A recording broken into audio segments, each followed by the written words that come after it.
Imagine if every time you swipe that debit card of yours, you were able to give back to society and do something good. Well, isn't that the shopaholics dream?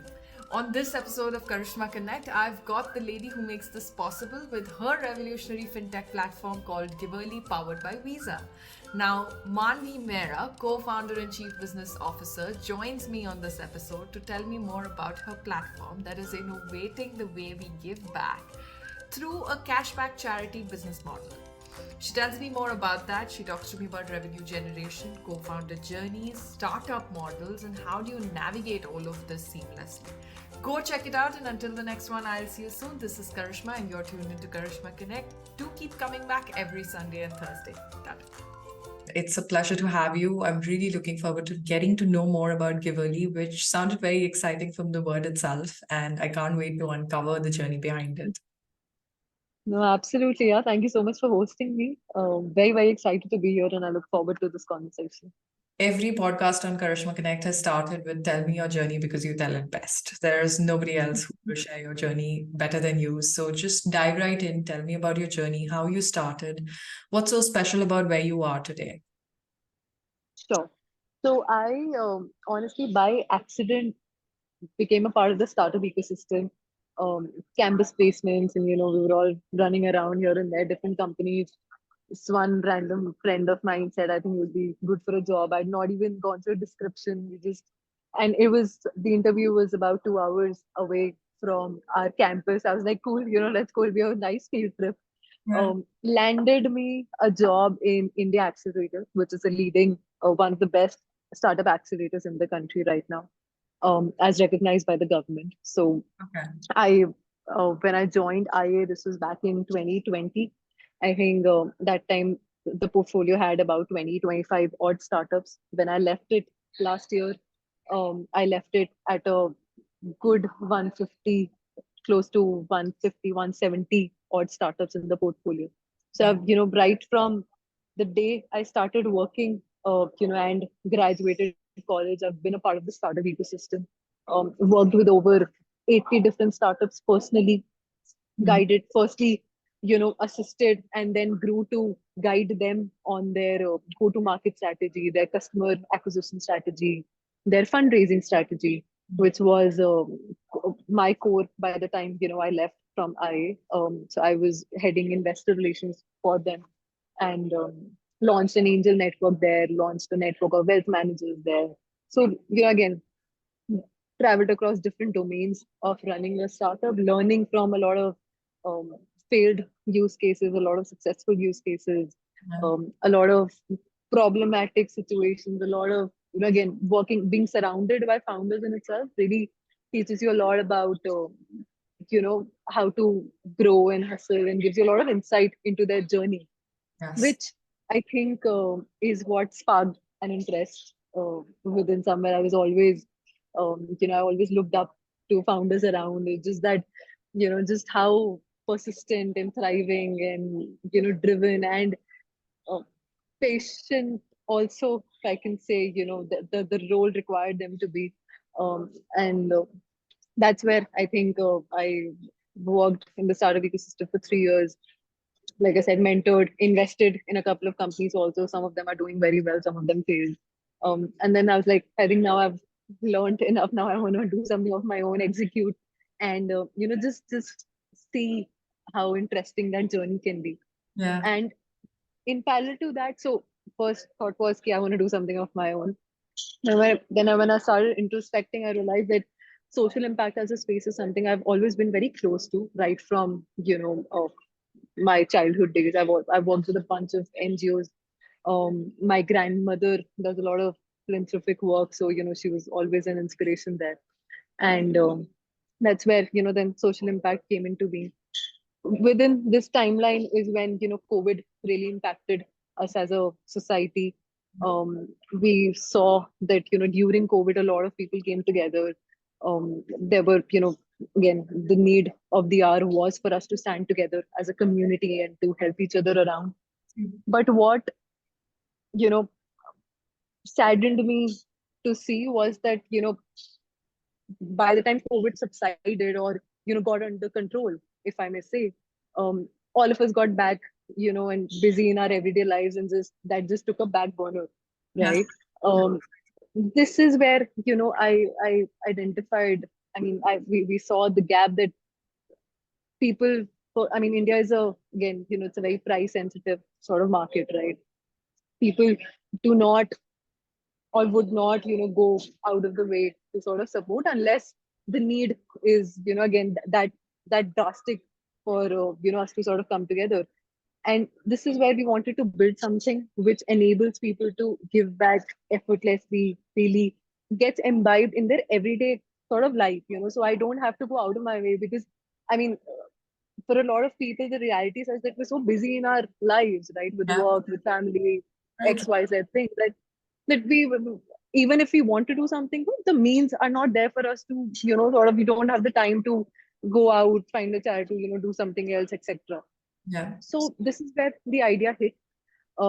Secondly, I've traveled to a bunch of countries outside of India, also been fortunate to do that.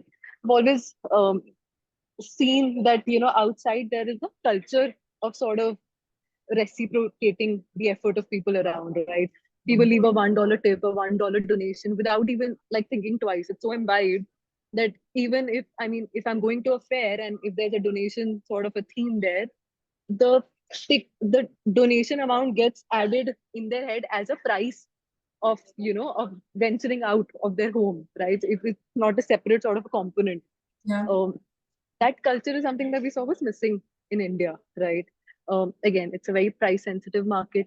Added to that, there is a lot of gray area with respect to the social sector, right? A lot has come out in the media. Um, there has been stuff said like majority of charities are politically backed, or stuff like there's money laundering happening and black white and this and that, right? There's also Um, the fact of tax, right? That's the most common Correct. one that I've heard of. That Absolutely, tax still again. absolutely. Why would you give more? Correct, correct. So that is also there. So just that, from that perspective, sorry, so that's where we thought that we would want to build something which enables people to, give back effortlessly, and at the same time destigmatizes the bad sort of negative stigma attached to the social sector. This was the core of where we started from. And this is where Giverly was born. I'm glad I met my co-founder along the way, and both of us sort of really aligned on the vision. Um, so Giverly is a social impact organization aimed at promoting a culture of giving back to the society through innovation in fintech. Right, that is what we're building. What we want to do down the line is to have a range of innovative products under our umbrella, all of whom act as catalysts to support the overall vision, which is to promote a culture of giving back within the society. Right. The first product that we've launched right now is a prepaid debit card powered by Visa, which on every transaction ensures that some percentage of the transaction goes to a partner charity of ours as a donation Okay. without the user having to pay anything extra. Right. That's what the catch is here. So how we enable that is on every swipe that happens from the Giverly card, there is an interchange that we earn from Visa, right? Okay. Whatever we earn from that transaction, we give 50% of that we give back to the user for him or her to be able to donate to a cause that they feel strongly about. So Okay. we've partnered with charities ranging from, operating in the area of women empowerment, child Mhm. education, elderly care, animal welfare, so on and so forth. We help you connect with that cause and donate a part of, our revenue that we give back to the user. Yeah, there is a lot of personal incentive for people to use the card as well. So we've partnered with over 800 brands, the likes of Nike, Myntra, House of Masaba, Satyapal, Ritu Kumar. We have some eating joints. Chayos is one of our partners, a couple of others, coupled with travel and electronics and so on. So wherever a working professional like you and me would perhaps end up spending, we've tried to map all of those areas, try to partner with both mid-level and high-end brands from that particular area, and offer those perks as incentive to our users. They save up. So just to walk you by the overall user journey, firstly you order your card on the app, there are all of our offers etc listed. You would save up on a lot of money from that perspective, so if you avail the offers.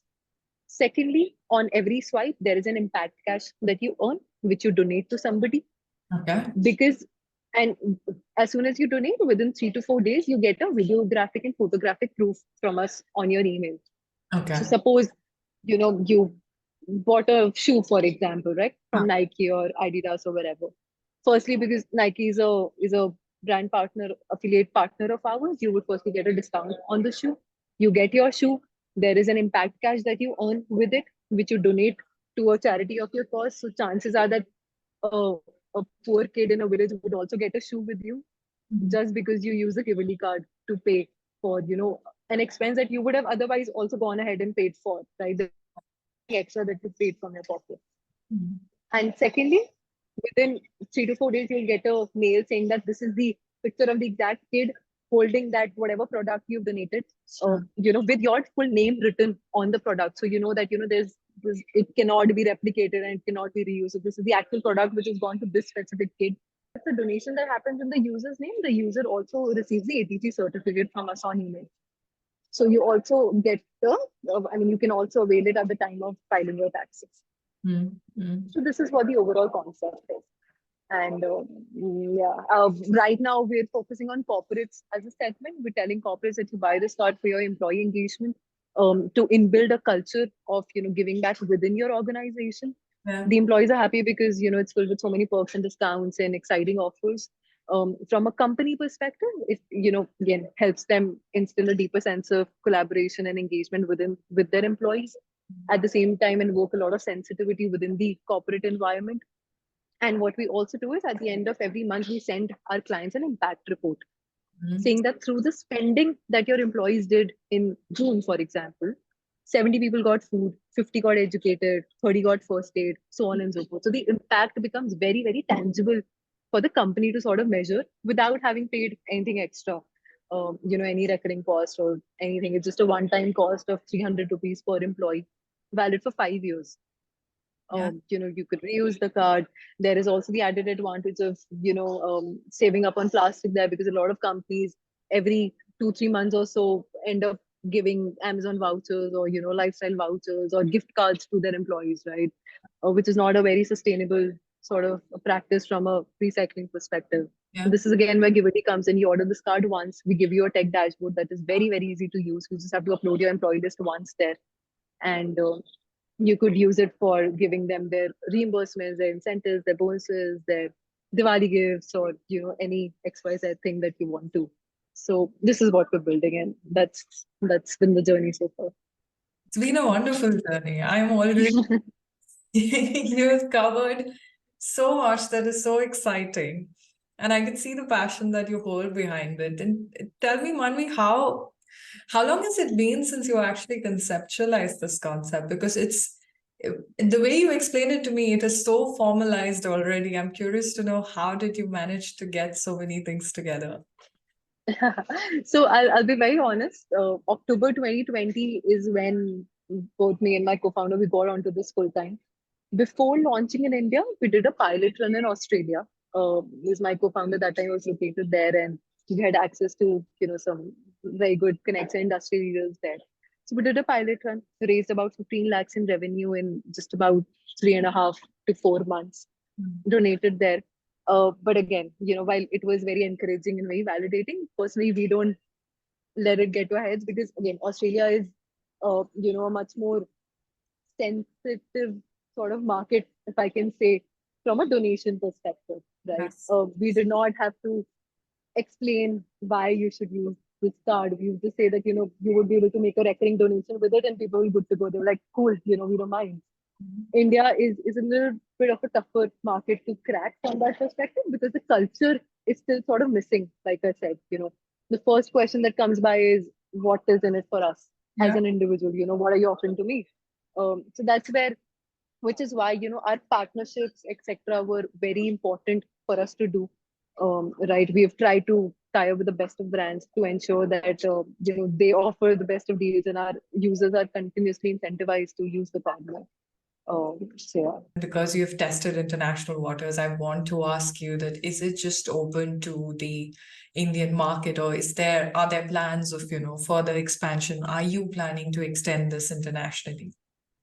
Oh, absolutely, yeah, absolutely, Karishma. The idea is to take this global. Yeah. what we want and what we dream of is to have any and every transaction happen across the globe to happen with the Giverly card, and thereby for a donation to happen with any swipe that happens across the globe. That is what we're working towards.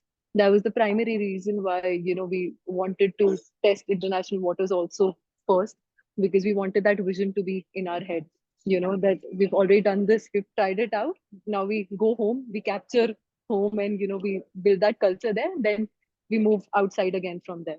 Yeah. It is, and in essence, also it is a very globally positionable sort of product, because at Absolutely. the end of the day, we're just telling all of us to stand united, and be together to help each other, right? That is the basic crux of what we're doing. So I don't think any border, any geography is any sort of a constraint. In fact, with this thought in mind, the kind of partnerships also that we've done from day one, right? Visa is a globally acceptable company. Yeah. Every other backend, every technology that we've built, majority of the brands also that we've tied up with are all globally recognized and globally operational, Yeah. right? So any geography that we want to expand into, I think it would only be a matter of an R&D and operational execution of about 3 to 4 months, where we would have to identify the local charities there and a few local brands as hubs there, Yeah. where people frequently go to tie up with them, so there's enough incentive for people to be excited by it, and at the same time tie up with charities operating in that geography, so people recognize some names and the use cases sort of connect with them. And that's about it in terms of logistics, in terms of operations, in terms of tech, etc. We're already, right from day one, we've built everything in a way that it will be globally expandable. So you're spot As on with that. Yeah. Manvi, with every social startup for that matter, where does Yeah. revenue generation stand amidst this model for you? How do you navigate that? As of today, Karishma, we have three revenue streams. And this is again, this is something which I've learned from experience of, having worked with a lot of startups, that majority of them, you know, because of there's so many things that are found as to take care of, revenue sort of takes a back burner in Yeah. without realizing. A lot of them don't pay attention to diversifying the revenue streams, which is something I personally feel is very, very important for a startup to do. It is very important for you as a founder to make sure that your company has more than one revenue stream, Yeah. so that there is, even if one there is some hurdle that you're facing in any one avenue, the other two three do not stop. And better if there is at least one recurring revenue stream that you have in your company, right? So that even if they say the most successful people are who can make money even while they're sleeping, right? That was a thought behind. So as of today also we have three revenue streams within Giverly. Mhm. One is of course the sale of every card, so there's a bit of a margin that we have there. Okay. We also offer, customization services to corporates. So they could have a co-branded card fully in their colors and logo, etc. Or Mm. they could have a base card, which is in Giverly's color with their name written on it. So different levels of customization, and with that different pricing structure also. On every swipe that happens, there's a percentage interchange that Visa gives to us, Okay. right? 50% of that we donate, we give back to the users. 50% of that stays with the company. Third, these 800 brands that we've tied up with, right? Um, Roughly about 60% of them are affiliate brands. So Right. they give us a commission for routing users to them. The Okay. offline ones also that we've done, what we've told them is right now we're not charging them any commission, but yes, of course, 3 to 4 months down the line, when we they see that value of customers being routed from Giverly to them, then we would also that commission would also sort of increase. So these are the three revenue streams that we have as of now. We do have a lot of other plans in the pipeline, which would give us further revenue also. And yeah, like I said in the beginning, right? We want to create Giverly as an umbrella organization. We want to have multiple different innovative products. So right now, the prepaid card is just the first product that we've launched. There are a lot of other ideas that we have in the pipeline that we would be executing in the months to come and the years to come. And again, ideas to launch products and services, and anything which gets imbibed and embedded in people's everyday lives, enabling them to make donations freely and effortlessly. And in addition to that, Manvi, what would be, because you've worked with so many startups, I mean, Yeah, I'd like to ask you because you've seen different perspectives. I think, especially right, in today's times, in the context of today's times where we have your social media, we have your AI, we have so much of technology arising. What do you think are, say, the top two tips that you think startup owners need to keep in mind to break away from the clutter and navigate their way through such a dynamic phase? right. I think first, Karishma, is that you have to identify a good gap, right? A good problem to provide a solution to. A Hmm. lot of founders I see, you know, just want to make something.